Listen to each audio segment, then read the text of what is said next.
car careening around a city. If the driver lost control, the damage could be immense. That's what happens in cancer. A cell picks up a mutation, a driver, that causes it to grow uncontrollably, and the damage to our body can be devastating and even fatal. But not all mutations cause cancer. The type of mutation the cell picks up, whether it's a driver or a passenger mutation, determines whether the cell develops normally or turns cancerous. In brain cancer, primary tumours are treated with surgery, followed by a combination of chemotherapy and radiotherapy.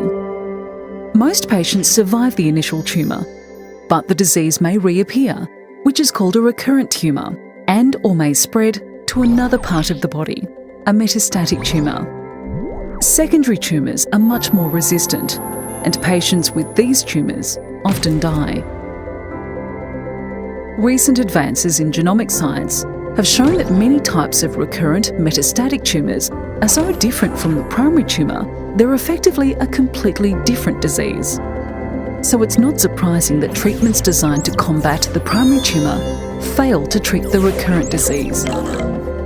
Most studies have been designed around fighting the primary tumour, in part because primary tumours are much easier to remove from patients. Subjecting a patient to surgery to obtain recurrent or metastatic tumours when the patient outlook is bleak is hard to justify. But to improve patient survival, we need to study the secondary tumours that occur after chemo and radiotherapy.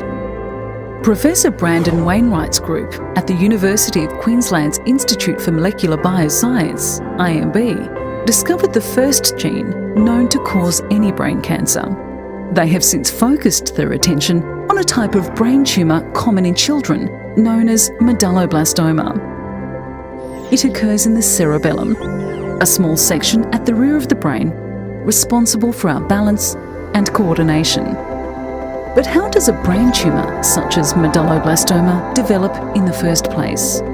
The driver. Every cell in our body contains an entire copy of our body's DNA. This DNA is constantly changing and mutating as cells grow and develop, and are exposed to influences in our environment. But not all DNA changes are created equal. Some of these are what researchers call driver mutations. They drive cancerous change.